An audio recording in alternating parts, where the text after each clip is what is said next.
Welcome to Women's Sports Weekly, where women's sports happens every day, but we talk about it once a week. I'm Danielle. And I'm Carolyn. Women's Sports Weekly is a podcast where we discuss the latest news, explore interesting stories, and share our love for women's sports. Follow us on Instagram, YouTube, and TikTok at Women's Sports Weekly Pod. Follow us and rate us on Spotify and Apple Podcasts. To kick off today's episode, I thought we could share some personal highlights from our weekend. We were channeling our inner athlete. We both competed in something this weekend, which was very exciting. So why don't we talk about what we did on Saturday? Yes, which is why we're drinking champagne if you're watching us on video. We did pop the champagne. Unfortunately, we already recorded this once and I didn't have my microphone on. So you would have seen a popped champagne bottle, but now we have our champagne glass. And we are going to cheers to our athletic accomplishments this past weekend. You ready? Cheers. Cheers. I love you. I love you. Danielle is so mad at me. No, I love you. I had bubbles in my throat. I love you too. What did you do this past weekend? Well, I was going to say, but the bubbles got caught in my throat. You've been on a champagne kick for a year now, so we don't only drink it to celebrate. You just enjoy prosecco more specifically. Yeah, I don't have champagne money. We're not buying champagne. We're buying prosecco. Some bubbly. But it is good. It's a good one. Yeah, it is good. So getting into our own athletic achievements this weekend, I ran a trail half marathon on Saturday. I will use the word trail lightly. It was a very beginner trail race. I'm wearing the shirt, the Louisville Trail Half. Colorado is so weird with their town names. They don't say Louisville. They call it Louisville. Yes. It was more of like a long path with some rolling hills, I will say, versus a technical course, but still fun to change it up. Fun to compete against other people, even though I didn't feel like I was doing much competing because I felt like a dumpster fire. Can you tell the listeners who beat you? This is so embarrassing. Maybe she listens to our podcast. Oh, I would love it if she does. There was an older woman. I don't know how old, but older than what? Like 50s or 60s. Okay. Who ran past me in jorts. Like full on jean shorts, hair down, hat on, crazy sunglasses. And I just see her run past me. And this is like pretty early on. And she just stays ahead of me the whole time. Just got smoked by the jorts. Yes. I was like, wow, nothing beats on your pride like someone running past you in a pair of jorts. Yeah, that would be pretty demoralizing. But it is in the middle of my marathon training cycle. So to be expected, I wasn't feeling great. This was not a goal race by any means. I like to throw a half marathon in my training cycle when I'm training for a marathon. So it's just a good way to get a race simulation in. And I tested out some gel things and wake up times and things like that. There's nothing like a race day to get you ready for a race versus just your typical long runs. Yeah. It was nice to do that, but whew, my legs are feeling it. The fueling is so interesting to me because it really does take a lot of time and a lot of thinking and a lot of preparation in order to get your fuel down on what works with your body, make sure you're taking in enough calories and being able to run for that long of a distance. Yeah, for sure. So definitely fun. I run this race back in, 2021 maybe. I think they put on a good race. It's a very small race. I don't even know if 100 people were running the half. And then they threw in a 10K and a 5K on the way back at the end part of the half because the 5K, 10K start later on. You see more people. But for a lot of it, you are kind of alone and it feels like a long run. You're like, where did everyone go? Slowly, you'll see people here and there. But definitely a fun way to start the day. And then I showered and made my way over to watch you in your CrossFit competition. So why don't you tell us about that? I had a CrossFit competition this past weekend. It wasn't anything crazy. There were no prizes. It was a box-to-box competition. So what that means is in CrossFit, they do this strange thing where they call the gyms boxes. It was the gym that I go to versus another gym. I did it with a friend from the gym. Her name is April. Our team name was the Pelvic Powerhouse. We had t-shirts. We were definitely the best dressed. We didn't win by any means. We didn't even come close. But we both were able to do some things this past weekend in the competition that we were afraid to do, which I think is really cool. There were some heavy deadlifts that I was afraid of that I was able to do and maintain my strength and stability the whole time. And then there were some toes to bar that April and I were both nervous about because we had to do it synchronized, and we did them.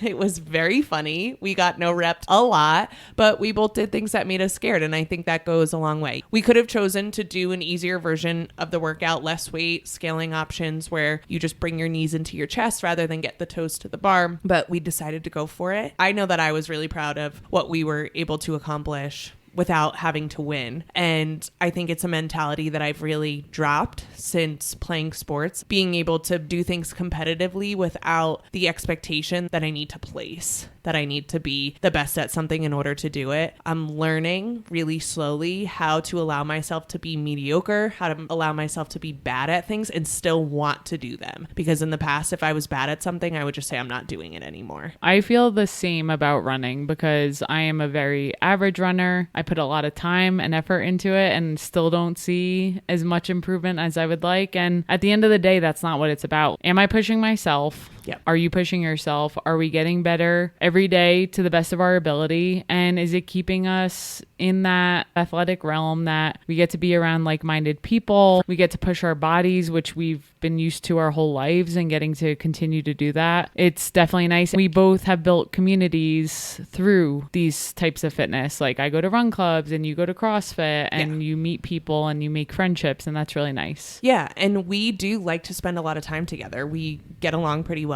Pretty well. Come on, give us more credit than that. We spend a lot of time together.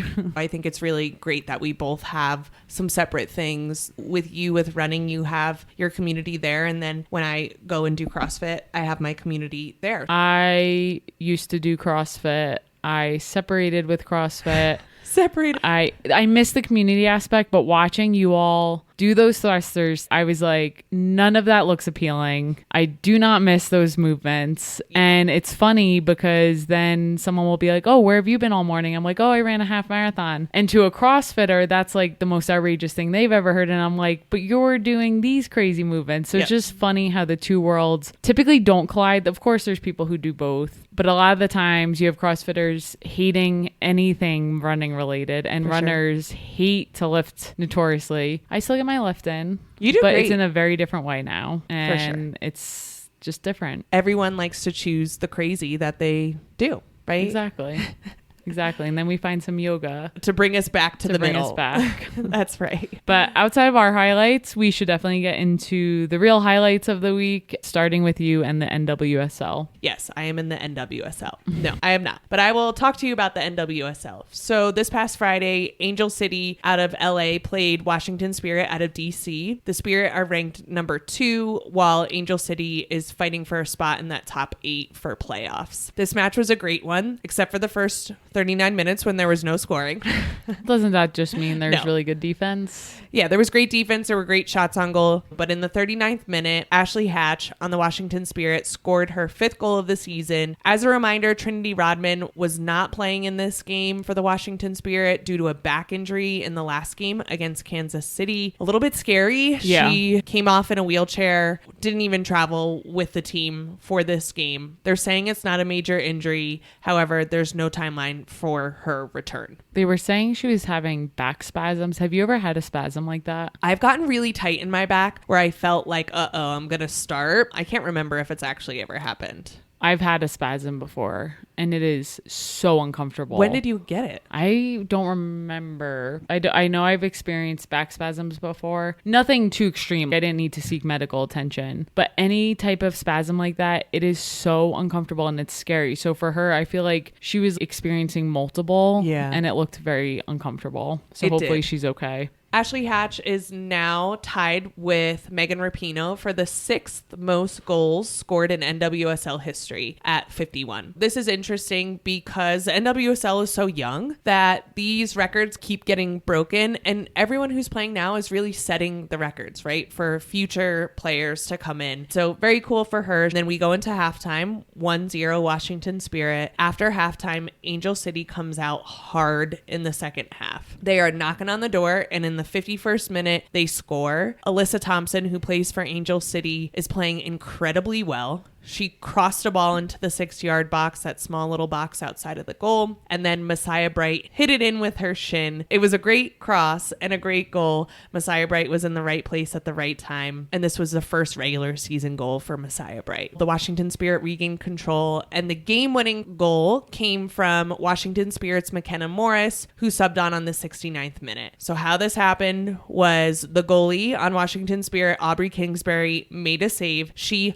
launched a ball to Rosemont Kouassi. Rosemont took the ball down the field in transition so fast. She sped past everyone, passed a great ball to McKenna Morris, who was able to finish, and that was the end for them. Spirit win 2-1. Seemed like a high stakes game, and I know they still have plenty of season to play, so it's not so high stakes, but the players were really fired up when they were scoring. I think we're getting to this time where Washington Spirit has already clinched their spot in the playoffs, but because everything's so close, people are fighting for playoff spots. Washington Spirit couldn't drop a game because they're trying to catch the Orlando Pride, who are going on this amazing run, and so they can't lose if they want to try to get into that number 1 spot. I thought it was a great game. Angel City has all of this investment poured into their team. I think it's only going to be really, really helpful for them, and they're still figuring some things out, but having young players like Alyssa Thompson, I think is only going to be good in the long run, and Alyssa Thompson is from that area, so they're building something great over there. I personally am really liking this Washington Spirit team. They're rising to the top. I'm excited to see what they do.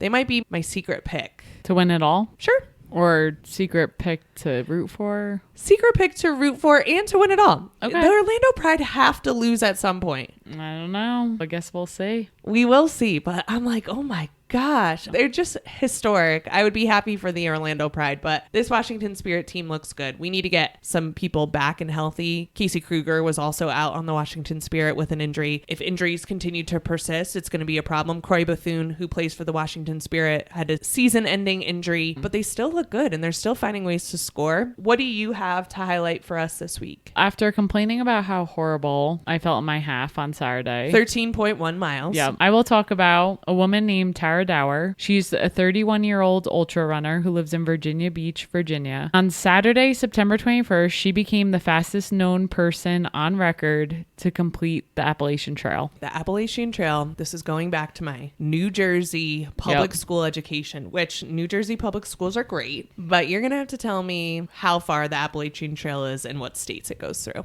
The trail consists of 2,189 miles. It traverses 14 states and has an elevation change that totals over 464,000 feet. As a reminder, we say that when we go for a hike, if it's over 1,000, we know it's going to be a difficult hike. Yes. My quote unquote trail half on Saturday had 500 feet of elevation gain, and I was feeling I feel so pathetic saying that. So can't even imagine. The 14 states that this covers are Maine, New Hampshire, Vermont, Massachusetts, Connecticut, New York, New Jersey, Maryland, Pennsylvania, Virginia, West Virginia, North Carolina, Tennessee, and Georgia. That is a lot of states. I'm going to say a dad joke, and things all runners hate is, I wouldn't even want to drive that far. But could you imagine even driving that far? And this woman literally ran/hiked this in 40 days, 18 hours, and 5 minutes. Do you think her dad said that? This stinks for me to drive. I can't believe you're running it. She's no stranger to the ultra sport, so I'm sure she's heard it plenty of times. Why do all dads sound the same? I love it. This was 13 hours faster than the previous fastest recorded time, which the previous record holder happened to be a man. In this feat, she averaged 54 miles a day. I can't imagine that. I'm lucky if I walk 2 miles a day. I have so many questions. What are you eating? Where are you going to the bathroom?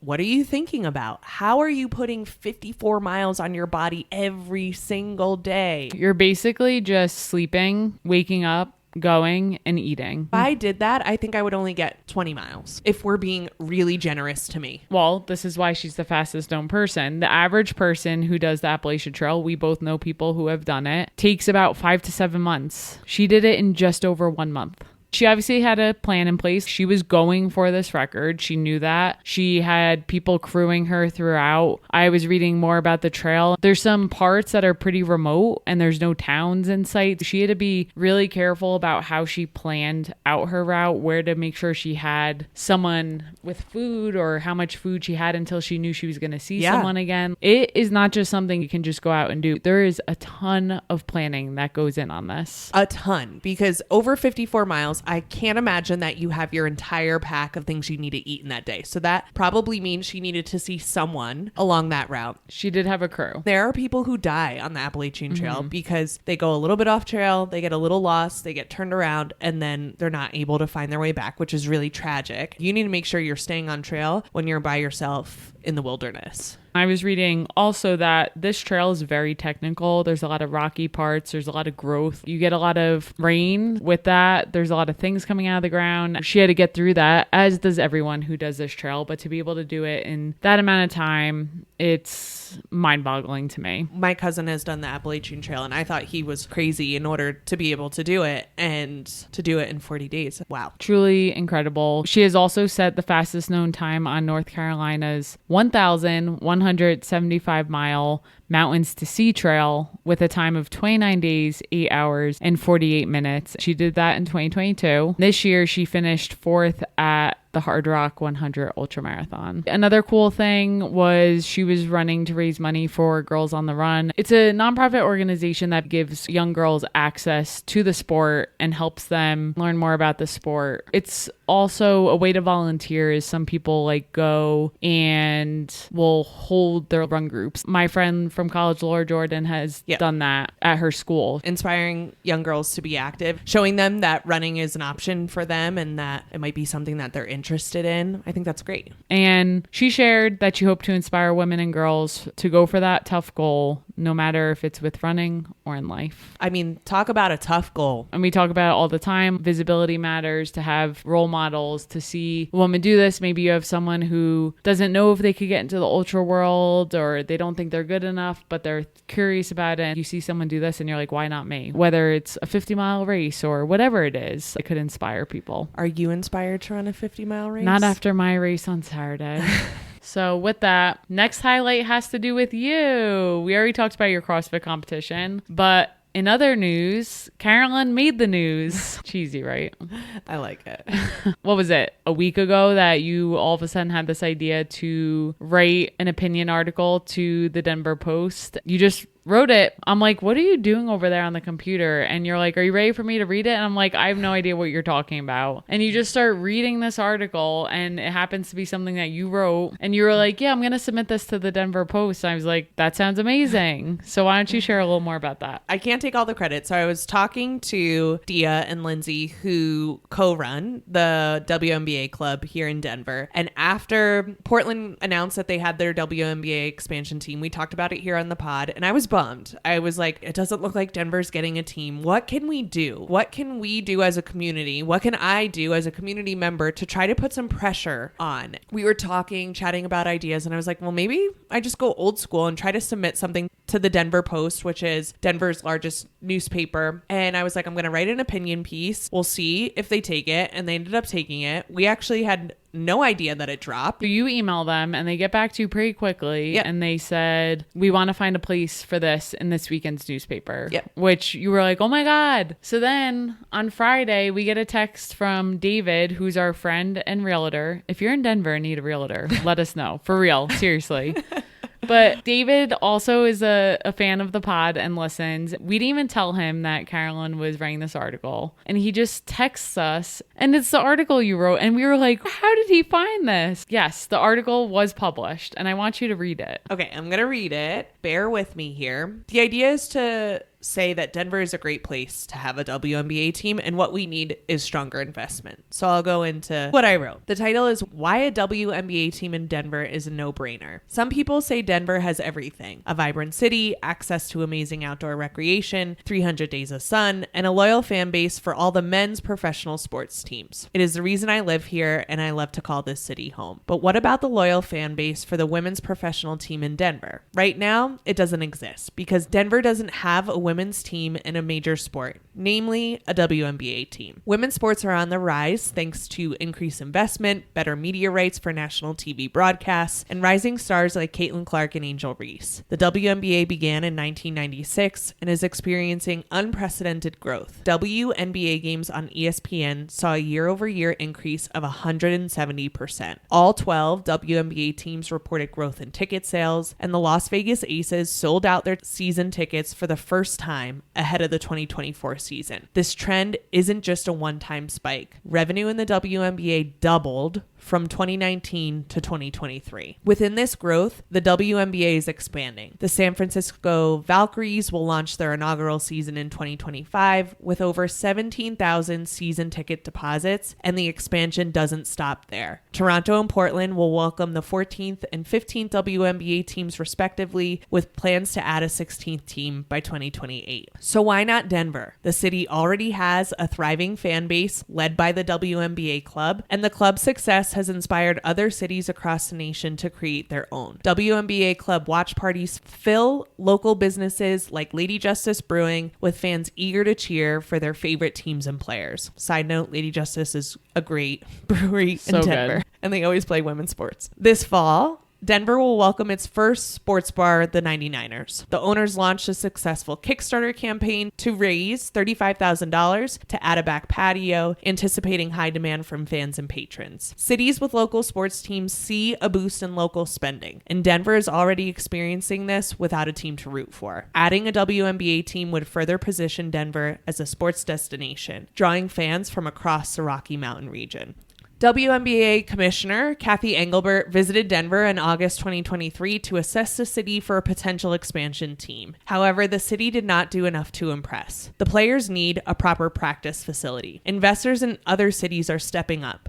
For example, the Phoenix Mercury just opened a 58,000 square foot state-of-the-art practice facility with courts named after veteran and GOAT Diana Taurasi. Ball Arena would be a perfect central spot to host games, and what a coincidence, a billionaire family who loves to invest in sports owns the venue. Looking at you, Kroenke Sports and Entertainment. In order to secure the next expansion team, Denver needs a strong commitment. Ball Arena will be available to be home court for the WNBA season from April to October. Investors should jump at the chance to attract a team to Denver. Maybe it's not the Kroenkes, but there has to be someone with money looking to make more. A recent report found the untapped potential of women's sports merchandise is $4 billion. Women's sponsorship deals consistently outperform those in men's sports. The fans stand ready to welcome a team, but excitement alone won't bring a team here. Strong investment will. Denver has almost everything. Choosing not to invest in a WNBA team here is bad business. Let's make Denver the destination for the WNBA's 16th team. If you're interested in reading this article, you can go to our link tree, which is in our Instagram, and we linked it in there. I think it's worth the read. I know it is. It seems like we've gotten a lot of response already on social media with people responding to the article. I just think the city is ready for a WNBA team. I just don't want to look back and be like, could the community have done more? Could we have put on more pressure and maybe gotten something? I feel like we're letting this slip through our fingers. And instead of having the conversation that we had last week where I was pretty much just bashing Nashville and Miami. Sorry to everyone who lives there. I wasn't bashing them. I just think Denver's a better spot. I won't go back down that rabbit hole. I thought, what can I actually do to make myself feel like I've done something here? And writing that piece was the answer in my head. Well, great job. Very exciting and happy it got written. So with that, should we dive into the deep dive this week? We are human. We made a mistake last week. We were doing a fact check. Yes. So last week we said that De'Erica Hamby won Most Improved Player. And although she had an amazing season, that information was not confirmed. We got it from an Associated Press article, but we believe that it was what they thought, not actually what happened. Dejanay Carrington received 28 of the 67 votes from a national media panel to receive the award of Most Improved Player. Last week I said that De'Erica Hamby I thought it was a great choice. I also think Dejanay Carrington winning is an amazing choice. You really can't go wrong between the two of them. It's a great award to win, and Dejanay Carrington received that over this past week. She is just so fiery. She's been playing well in these games, in these playoff games that count, and she's been playing well throughout the season. Her defense is just next level. I think she could have won Defensive Player of the Year. We joked about her being one of the biggest trash talkers, which she absolutely is. And I think that helps her on defense because I know from my playing days, the people who I hated to play on me the most were the ones who were chirping in my ear, would just get in my head. That is part of the game, honestly. Yeah. And she does such a good job. And she has a good offensive game. She's just a fun player to watch. So kudos to her. Very exciting. So with that, let's get into this past week. The WNBA made a statement saying that they will not tolerate racist, derogatory, or threatening comments made about players, teams, and anyone affiliated with the league. This came after an entire season of many players of color coming forward and saying they were the target of racist comments, death threats, and inappropriate behavior from fans, both online and while playing. Alyssa Thomas on the Connecticut Sun came forward and said in her 11-year career, she's never experienced the racial comments like she has from the Indiana Fever fan base, and Dejanay Carrington expressed similar sentiments throughout the season. Even Aaliyah Boston, who plays for the Indiana Fever, said that she was the recipient of racist and hateful comments when the season was starting. And we saw that, right? Unfortunately, this is happening. It took a little long for the WNBA to make a statement. We've been talking about this since Caitlin Clark was in college. Yep, I know. Kathy Engelbert has been under some fire since she was asked about this a few weeks ago, and she didn't really address the question. And a lot of people have been questioning, what is she doing and how is she not addressing this more properly? So finally, they released a statement, and hopefully it does change things. And you had mentioned it's been happening since Caitlin Clark was in college, and Caitlin Clark since then has also been coming out and addressing it. I think there's been times, like in a most recent game, she got hit in the eye by Dejanay Carrington, and she said right away, it's part of the game. That could happen to anyone, and people went at Dejanay Carrington.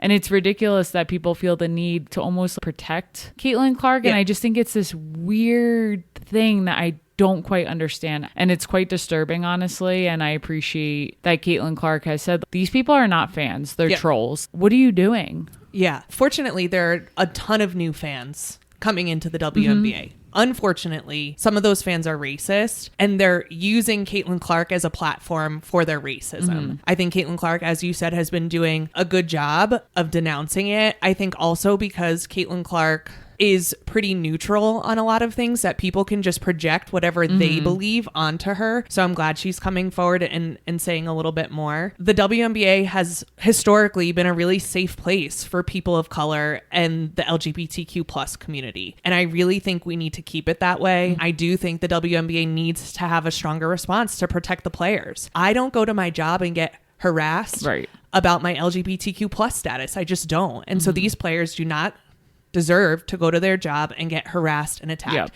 You can say it's part of the game to be booed or things like that, but racial comments are not tolerated. Correct. I also think that we as fans have a responsibility to call out the behavior, especially as white fans. I think we have to make sure that it's not happening. So if we're at a game, if you're at a game, people are entitled to their free speech, even if it's a really wrong opinion. But we as fans can make it really uncomfortable for racist people who attend. The WNBA has their job, and we have our job to call it out and be like, no, that doesn't happen here. Right.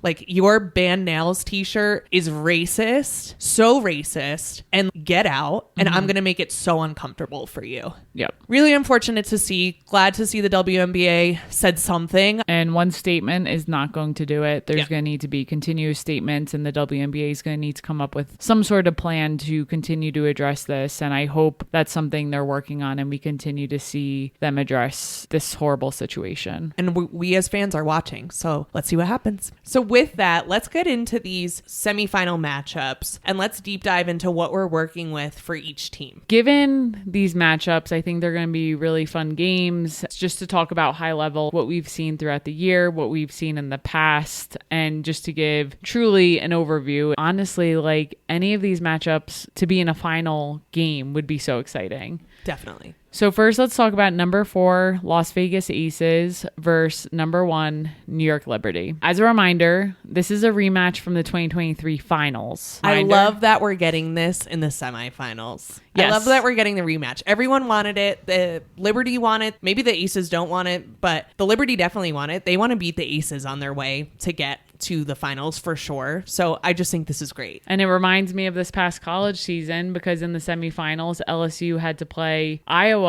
and that was the previous year matchup. It's just cool to see these teams match up again, but not in the finals because now, no matter what happens, we'll get to see a different final matchup. A final matchup. So the Aces are led by who else? MVP Asia Wilson, and the Liberty is led by 2-time finals MVP Brianna Stewart. Both amazing players in their own right. This year, the New York Liberty went 3-0 against the Aces in the regular season. Not talking about any playoff games, just regular season. And what do I always say? It's hard to continue to beat a team. Some notable stats for the two teams include the Liberty have gone 16-4 in home games this year. Wow. So they win at home, and these games are played on their court for the first 2. At least. Yes. And how do you not win when Ellie is behind you? Very true. Whenever we see New York on the screen, those fans are there. They're excited. It looks like a great atmosphere. It is a great atmosphere there. New York averages 22.8 assists per game to lead the Eastern Conference. Sabrina Ionescu leads their assists per game with 6.2. The Aces are 14-6 on the road. Wow. So that's interesting. They do pretty well on the road. What is happening that they do so well on the road? I don't know. New York averages 10.1 made 3-pointers per game. Las Vegas averages 9.4 made 3-pointers per game this season. They're very close in a lot of ways. So given them being in the finals alone last year, overall, an exciting series. Excited to continue to see how it plays out. These games are best out of 5. So we were best out of 3, and now we're best out of 5 for the semifinals. And the higher seed gets home court advantage, which is the New York Liberty in this case. So they get 1, 2, and 5 if needed. And the Las Vegas Aces would get games 3 and 4 if needed. Yes. Also want to talk about players to watch. The Aces are led by Asia Wilson, who leads the Aces with 26.9 points and 11.9 rebounds per game. A double-double. Yes. She is averaging a double-double. She also contributes 2.3 assists and 1.8 steals, which is 4th in the WNBA. I mean, that's not a guard. Right. With those steals. Yep. And 2.6 block shots, which is 1st in the WNBA. Hashtag block party. Jackie Young leads the team with 5.3 assists per game, and she also adds 15.8 points and 4.4 rebounds. She also has a great shooting average. She makes 43% of her shots from the field. And then we have Kelsey Plum, and she adds 17.8 points, 2.6 rebounds, and 4.2 assists per game. And she makes 42.3% of her shots from the field. This is reminding me of, I'm very much into Gamecock women's basketball Instagram. They did this video where they asked the players what they thought their shooting percentage was going to be throughout practice, because can you even imagine now they're calculating what your shooting percentage is throughout practice? Such a great idea, because how you practice is how you play. And so it could be very data driven of here is what your stats are and here's where you need to work on it. I think that's so cool. But anyway, the players were guessing what their shooting percentage would be in practice. And so many of them were so off. Oh. Both positive and negative. Like some thought they were going to shoot so much higher and then scored so much lower. Some thought so much lower and got so much higher. It was really funny. That is funny. I feel like I would lowball myself. Yeah, probably same, because I don't want to embarrass myself. Exactly. Why don't we talk about a few of the Liberty players to be on the lookout for? Brianna Stewart leads the Liberty with 20.4 points, is getting 3.5 assists per game and 8.5 rebounds per game. She is 4th in the league in scoring. Sabrina Ionescu leads Liberty with 6.2 assists, 4.4 rebounds, and 18.2 points per game. She is 5th in the WNBA in assists. And Jonquel Jones leads the team with 9 rebounds per game. She also averages 14.2 points and 3.2 assists. So question, do you have any predictions on this series, and or do you personally want one team over the other to win? I love love the Aces. It would be cool if they went for the three-peat. However, I think the Liberty are going to pull this off. That's my prediction. What about you? I have been going back and forth about this, but I think both teams definitely have something that they're chasing. I think because the Aces had a rough regular season, they're like, we need to get our stuff together. I think they're going to surprise the Liberty again and take it and go to the finals. Yeah, it's very possible. Yeah. They just step up during playoff time. Chelsea Gray already is playing so well in the playoffs. She like turns on this playoff switch and she just starts playing amazingly. Yeah. And there's obviously players on the Liberty who are playing well. Like Sabrina had one of the best games of her life the other night. It's really been fun to watch. And Liberty has players like Benijah, Lainey Hamilton, and like Leonie Fibich who are just putting in such good time right now that they could pull it off. The next matchup, also very exciting, is the number 2 Minnesota Lynx versus the number 3 Connecticut Sun. Last season, the Connecticut Sun knocked off the Minnesota Lynx out of the playoffs in the first round. A different storyline, but also the Minnesota Lynx are coming back for revenge. So this is the first time since 2020 that Minnesota Lynx have reached this stage in playoffs. Oh my gosh, they've been looking scary. I keep saying it. I have my money on them. Again, we'll go into some notable stats. The Lynx have only lost 2 games since the Olympic break. Home court advantage in their case is huge. And for them to start this series there is really good for them because this past season in the regular season, they were tied with the Liberty for the best home record in the league at 16-4. The Lynx has also made 38% of their 3-point attempts this season, which is the best in the league. This past season, the Connecticut Sun have shot 32.7% from the 3. That has increased slightly to 34.6% after Marina Mabry joined the roster, and whoo, she's also been playing great. We keep seeing these clips of her and Dijonay from enemies to Besties. Great friends, and teammates. That's a scary duo. There are so many people who I am friends with from New Jersey where I'm like, I'm so happy you're my friend because if you were my enemy, I would be so afraid of you.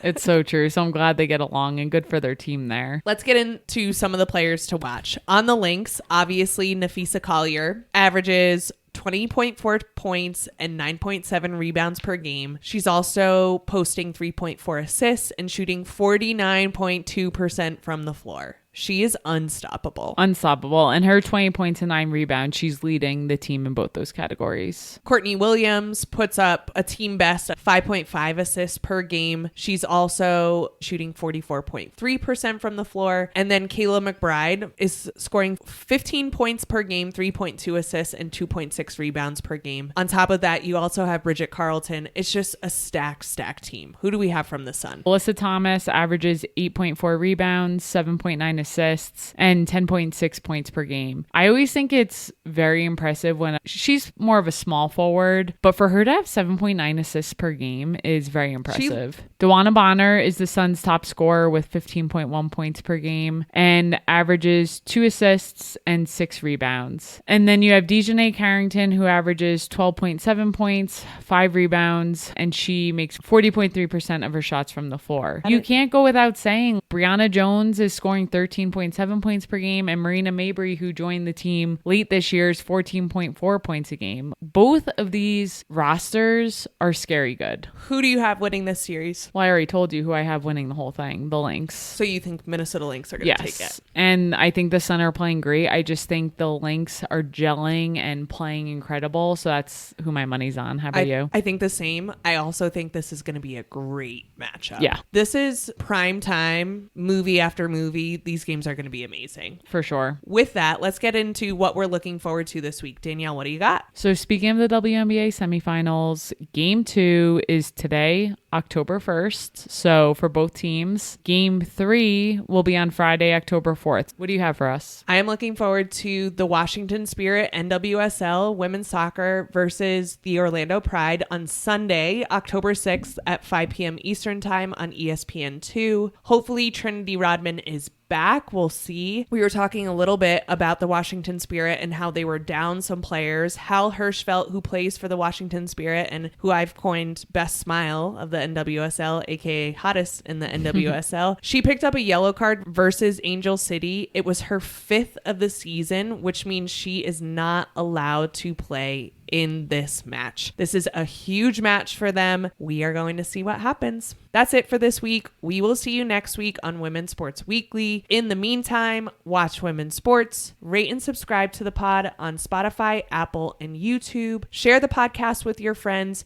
Share the podcast with your rich friends who have $1 billion to invest into a WNBA team In Denver. Only in Denver. Yes. And keep sending us topics you want us to cover on Instagram at Women's Sports Weekly Pod. Thanks for joining us. Bye.